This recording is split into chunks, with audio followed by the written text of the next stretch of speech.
lunchtime on October the 9th on the West Coast. It's a historic moment, certainly for Keith and I and for anyone else listening. This is the first non-Keen On show to appear on Now TV. Keith, with a bribe of several $1 million, has been convinced to bring his blockbuster show, That Was the Week, over to the Now TV platform, and I'm thrilled to have him on board. Keith, That Was the Week is a show about the previous week, particularly in tech and venture community. This week, you focus very much on antitrust, your excellent newsletter. Anyone watching should subscribe to Keith's newsletter. Don't trust antitrust. And let me look more carefully at this image that you lead your newsletter, how the Democrats can lose Silicon Valley in their sense. Why the picture, Keith? These four guys up a mountain trying to help someone else. What's the visual element here of antitrust, and your warning against the Democrats to focus too much on antitrust? Well, there'd be many ways to interpret it, wouldn't there, Andrew? But my interpretation is the three people holding hands are Joe Biden, Kamala Harris, and Nancy Pelosi. And they're offering a hand of help to poor little startup, offering to compete with Google, Amazon, Apple, and Facebook, who they consider to be monopolies. So this is the good news story of the Democrats helping the little guy defeat the big bad wolf of Silicon Valley. And Keith, this argument was triggered by, of course, the headline of the week, which is about the House Democrats calling for the breakup of big tech. So this is not some abstract argument you're making. The issue of antitrust and the Democrats' assault in some people's mind on Silicon Valley now is very real. Let's drill down a little bit in terms of your argument. Your newsletter this week makes a very interesting argument about the dangers of antitrust. I'm quoting you here. You say the future of humanity depends on technology that will be capable of automating much that is currently manual. The ability to reduce the price of food, drinks, housing, clothing, transport, energy, and much more to zero is technology and automation driven. Automation is the reduction of human labor in producing the needs of humanity, animals, and the earth. Ultimately, human labor will be reduced to as close to zero as is achievable. When that happens, choice in how to spend time will become available to all. And I'm capitalizing this, my stress. Large technology companies are part of the path to that possibility. The end of the private company as a requirement of progress can then become possible, and surplus will become social, not individual. Until that time, let's support the ability of capital and know-how to help us get there. So what you're saying, Keith, is that the stakes on this antitrust debate are very high. They're not just about Silicon Valley, they're about the future of humanity. Well, that's kind of always been true ever since the Industrial Revolution, right? I mean, we all understand that progress comes from innovation, and progress is measured by human freedom, basically. The freedom to choose how to spend your time and not be a slave to work is driven by progress. So the sad thing, in a week where Donald Trump's election campaign not just fell off the rails, but left blood on the tracks, is that the Democrats, who are likely to win, probably by a landslide, don't seem to have a vision for what technology is good for. They only seem to have a vision for what technology is bad for. And that seems really sad, because it means the next 4 years is going to be a missed opportunity to transform our future. They'll spend 4 years trying to knock down what's there rather than leverage it to build something. And, you know, as a person who was very politically active myself for decades, it tempts me to want to be in politics, frankly. Who represents progress these days and the future? Who indeed? So the tech press, of course, this week has been ablaze with arguments for and against antitrust. One of your favorite sites, I know, is Stratechery. Stratechery. I don't know how to pronounce it. Stratechery. Stratechery, but it's one of the most read sites, blogs in Silicon Valley. What is Stratechery saying this week about the arguments against antitrust? Actually, Ben Thompson, who publishes it, wrote two very strong pieces. The one you're showing, and then another one that started with the title Facebook, the Missing Monopoly.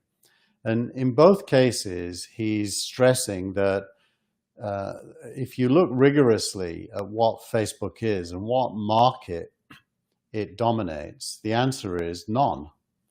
The answer is it doesn't dominate any market. It certainly doesn't dominate advertising, where Google is a major player and Facebook is a strong competitor. It definitely doesn't monopolize social media, where Twitter is a strong player, of course, and others. None of them dominate video, where YouTube is a strong player, but they are too. So the idea that there is a monopoly here is what is the core of Ben Thompson's argument. I agree with him. There are big companies with large audiences with enormous revenues, none of which actually are monopolies. Since you put the newsletter out, our old friend Mike Arrington put out a tweet saying that people confuse radicals and liberals in Silicon Valley. Is there a split now? Do you think, in Silicon Valley between liberals and radicals on this issue of antitrust and the role of big tech companies? I think there might be an emerging split, but it certainly is buried if there is one. Most people in Silicon Valley characterize themselves, when it comes to the economy, as libertarian. That is to say, they're in favor of government hands off and just let the market figure it out. And that's the best way. Keep out of the way and just let progress take its course. And Mike definitely has historically been one of those. Mike and I disagree about many things, but we agree about that. And I think that Silicon Valley doesn't really have liberals in the Washington, D.C. meaning of the term for that reason. Now, that said, the Silicon Valley libertarians do, many of them, vote Democrat because they believe in social equality. And it seems to me the missing intellectual piece of the jigsaw puzzle is the relationship between technical innovation and social equality and social opportunity. If you want to solve the problems that Black Lives Matter focuses on, or indeed almost any issue, the precondition for solving it is ending the squabble over resources. And the squabble over resources is only solvable with technology.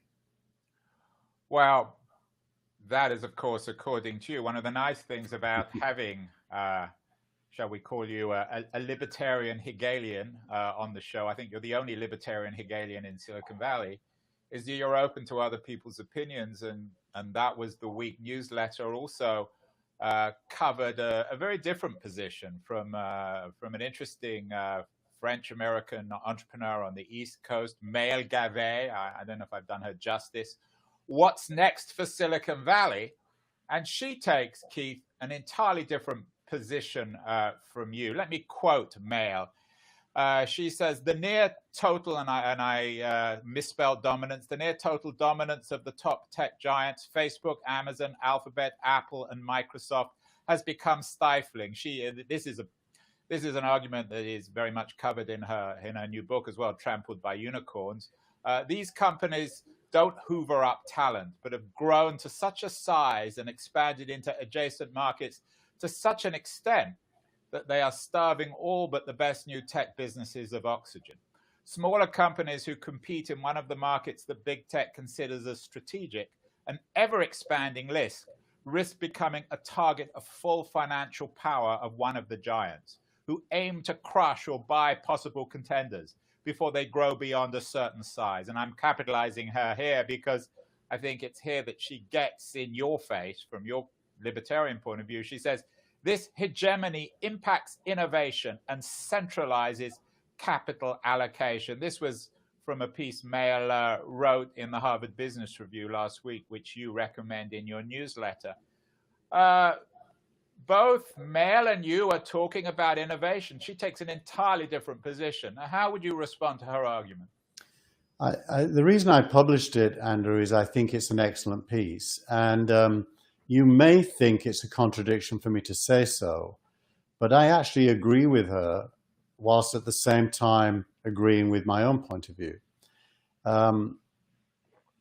Why? Because it's actually a fairly complex discussion that isn't really well served by a David and Goliath framing. Facebook, Apple, Amazon, Microsoft, and Alphabet are at the same time massive innovators, whilst at the same time stifling innovation. They do both things. The argument about how they help innovation is obvious, so I won't make it. How do they stifle it? They stifle it because it's in their self-interest to acquire talent and to own future markets. So when Facebook acquired Instagram and WhatsApp, it was doing both things, acquiring talent and future markets. When it acquired Giphy recently, it was doing both things. Now, my point of view is there is nothing illegal about it doing those things. Nothing at all. We've had this argument, Keith, before. It's about the issue of antitrust is not whether or not monopolies are illegal. It's whether or not businesses which have very strong control of one market use that strength to illegally control other markets. What I don't understand in terms of your argument is that if you listen to people like Scott Galloway or Mail, Gavet, I mean, splitting up Amazon into Amazon Web Services and a store, or splitting up Facebook between Facebook and Instagram and WhatsApp, they maintain their strength. If anything, Scott Galloway argues that actually builds shareholder value. So what I don't understand is your dark dystopian view is if you break these companies up, it ends Silicon Valley, it ends their strength, it ends innovation. Because no, I mean, look at the history of AT&T. They got split up, and you got a series of companies that were, if anything, more innovative than the original monopoly. It's easy for me to explain it, Andrew. By the way, Andrew, you're showing a graphic now, not us. I don't know if you intended that, but just in case you didn't. It's easy to explain it, Andrew. It comes down to who would you trust more with the future of Facebook's shareholder value, Facebook or the government? And I don't trust the government to make good decisions for Facebook shareholders. I just don't. I mean, well, it's not the government. I mean, the government's listening, and I've had a series of people on my show on Keen On talking about breaking these companies up. The people in the government are now being advised by highly sophisticated tech people who will argue that you need to break, say, Facebook into 3 companies: Instagram, WhatsApp, and Facebook. What's wrong with that? We're all familiar with that, but it's basically fascism. You can't. Yeah, what's fascist about that? It's the people who support that are basically, for me, the same as the QAnon people. They start with a conspiracy theory that Facebook is bad and doing bad things. They try to influence policy in favor of their conspiracy theory. There's no substance in their theory. And then they try to recruit the government because it's powerful as their supporter. But Mail is doing that. She's not QAnon. I mean, there's perfectly reasonable people who want to break these companies up, including myself. She doesn't argue for breaking it up there, by the way. Well, she argues, I think, implicitly that look, I'm an investor in a company called Infarm, which is going to be worth billions of dollars. And nothing Facebook, Google, Apple, or the others do will stop it, because innovation still works. But a smart innovator doesn't drive towards an area that a big company wants and can own. So innovation isn't being stifled. Innovation in space is they care about is being stifled, but they have blind spots left and right that innovators can head for. Now TV, your project, can be successful despite the existence of these companies because these companies aren't building Now TV, you are.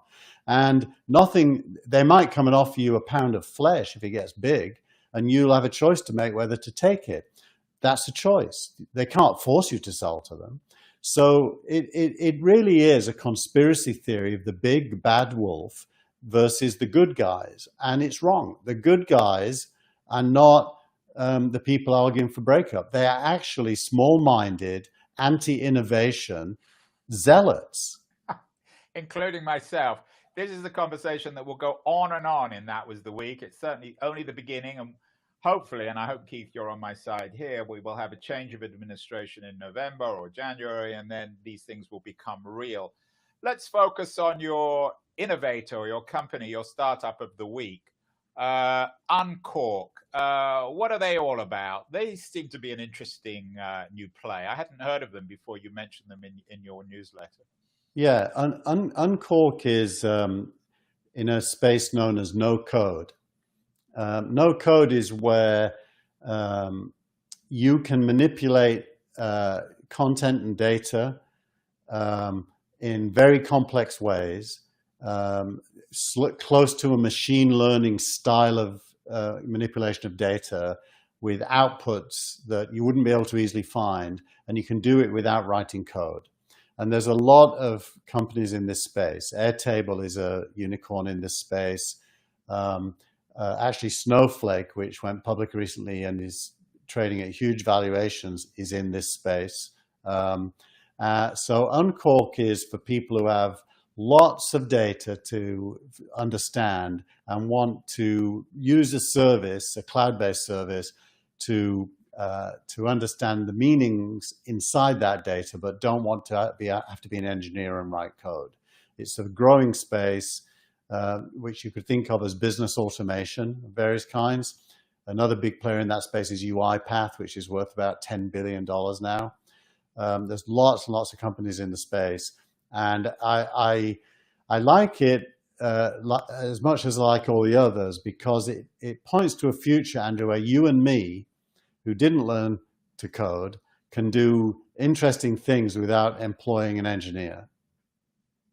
Yeah, I guess, and it's hard to speak for the dead, but this would warm the heart, warm the heart of Steve Jobs. And your thought of the week, I think it's thought of the week or post of the week, is about Steve Jobs. You're quoting him here. I think it's been 6 years, as our friend O'Malley reminded us, 6 years since Jobs died. But his sayings, if anything, have even more relevance. So here's the quote you give from Jobs for this week to remind us of his brilliance. Innovation comes from people meeting up in the hallways or calling each other at 10:30 at night with a new idea, or because they realize something that shoots holes in how we've been thinking about a problem. Would Jobs love this new code wave of companies? Jobs always liked anything that made human effort easier. So yes, he absolutely would love it. It's not that he doesn't believe in technology and coding. He absolutely did as well. But anything which removes effort so that you can get the outcome you want with less effort is something he would have been in favor of. It's basically the core of humanism. Humanism is about freeing people from effort. Actually, it was 9 years ago. Sorry, not 6 years ago, as Owen reminds us on October the 6th. Interesting enough, his quote, yesterday I spent all my afternoon with two innovators talking about what replaces the World Wide Web. And these innovators have just an unbelievable idea about the canvas we will all publish on in the future, and argue that it isn't going to be a web page. They've figured out the next canvas, if you like, and the company is called New Canvas. Well, let's save that for next week, because that sounds like a half an hour discussion. Facebook, of course, is always in the news, back in the news in terms of new policies on how they're going to deal with the election and all sorts of controversies around Facebook. Your tweet of the week is from Dan Rose, a longtime Facebook VP. What's the tweet of the week, Keith? Well, so Dan retired from Facebook a couple of years ago now, and moved to Hawaii. I think he might be back here now running a venture fund. So he recounts in 2008 when Facebook had, I can't remember how many users. It was something like 80 million, was it? 80 million users, that's right. In 2008, Facebook's user growth hit a wall at 80 million. And 80 we were million. having serious debate about whether any social network could ever reach 100 million users. Right. 2 years later, we had doubled our user base, and not long after that, we reached 1 billion users. Here's how we did it. So it's this series of tweets. Yeah. So he's basically talking about how they thought they'd reached the peak, and of course now they're at 2.7 billion users. And so it's a real insider view of blocking and tackling actual problems of growing a startup business. And and even at 80 million, you think you're finished, and yet there's still so much more that you can do. So it's about resilience, focus, teamwork. It's a really good thread. It's not just one tweet; it's a whole thread of tweets. And then coming back to Jobs' point about innovation, do you see Facebook as a major innovator, or have they hit a wall in that sense? Their innovation has changed. They were a macro innovator, as in they were redefining an entire human behavior. Now they're more of a micro innovator, adding features to an existing platform. And most likely they'll get disrupted by whoever figures out what the next canvas is. Let's go back to end. Let's go back to your wonderful vision, heroic vision of the future of technology. Just remind us who that fifth character is on that rock. Is it all of us, Keith? The one to the left, you mean, or the one to the right? To my right, the person who is being helped up. Who is waiting to be helped up. Yeah, that's you, Andrew. That's now.tv, that's New Canvas, and that's any startup that has aspirations to change the world. And basically, it's about bringing the price of everything down to zero. Well, nothing will ever become zero, but it will all tend towards zero as the price of making it becomes zero. And you still remain optimistic, Keith, that we can get down to that zero without new tyrannies of monopolies controlling our lives, creating surveillance capitalism and all the other infrastructure that people fear in Silicon Valley. Yeah, your optimism comes from the same place as the optimism that Nelson Mandela being put in prison wouldn't stop the anti-apartheid movement. Human beings don't give up. Human beings are fantastic at creating what comes next, and never, ever constrained by what stands in their way. It's a wonderful thing, humanity. So I have to be optimistic. Otherwise, I'd have to despair about humans.